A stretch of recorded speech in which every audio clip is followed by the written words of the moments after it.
শ্রীমদ্ ভগবদ্ গীতা অষ্টম অধ্যায় অক্ষর ব্রহ্মযোগ। অব্যক্ত অক্ষর ইত্যুক্ত মাহু পরমং গতিম যং প্রাপ্য ন নিবর্তন্তে তদ্দাম পরমাং মম। যে অব্যক্তকে অক্ষর নামে বলা হয়েছে সেই অক্ষর নামক অব্যক্ত ভাবকে পরম গতি বলা হয়, এবং যে সনাতন অব্যক্ত ভাব প্রাপ্ত হলে মানুষকে আর ফিরে আসতে হয় না, তাই হলো আমার পরম ধাম।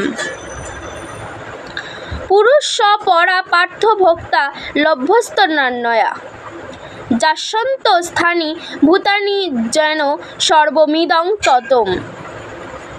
হে পার্থ, সর্বভূত যে পরমাত্মার অন্তর্গত এবং যে সচ্চিদানন্দ ঘন পরমাত্মার দ্বারা এই জগৎ পরিব্যাপ্ত, সেই সনাতন অব্যক্ত পরম পুরুষকে অনন্য ভক্তির দ্বারা লাভ করা যায়।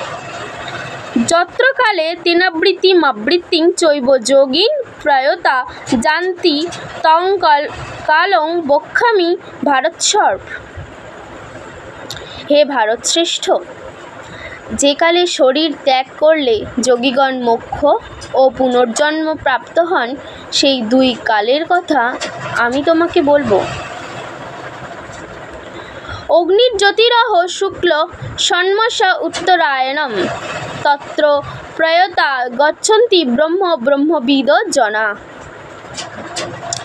যে মার্গে জ্যোতির্ময় অগ্নির অধিপতি দেবতা, দিনের অধিপতি দেবতা, শুক্লপক্ষের অধিপতি দেবতা এবং উত্তরায়ণের 6 মাসের অধিপতি দেবতা থাকেন, সেই মার্গে মৃত্যু হলে ব্রহ্মবিদ যোগীগণ উপরিউক্ত দেবাদিগণের দ্বারা ক্রমশ নীত হয়ে ব্রহ্মকে প্রাপ্ত হন।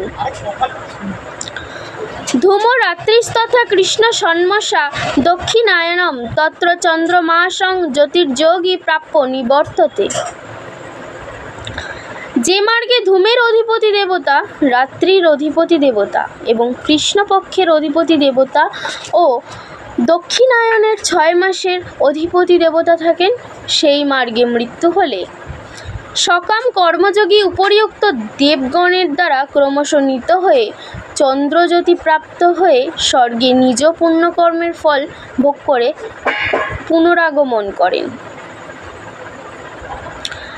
শুক্লকৃষ্ণে গতিহেত্তে জগৎ শাশ্বতে মতে একয়া চেতনাবৃত্ত মান্যয়া বর্ততে পুনঃ। কারণ জগতের এই দুটি পথ শুক্ল ও কৃষ্ণ, অর্থাৎ দেবযান ও পিতৃযান,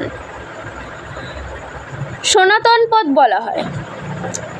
এর মধ্যে একটিতে পুনর্জন্ম হয় না, অর্থাৎ পরম গতি লাভ হয়, এবং অপরটিতে পুনরাগমন করতে হয়, অর্থাৎ জন্ম মৃত্যু প্রাপ্তি হয়।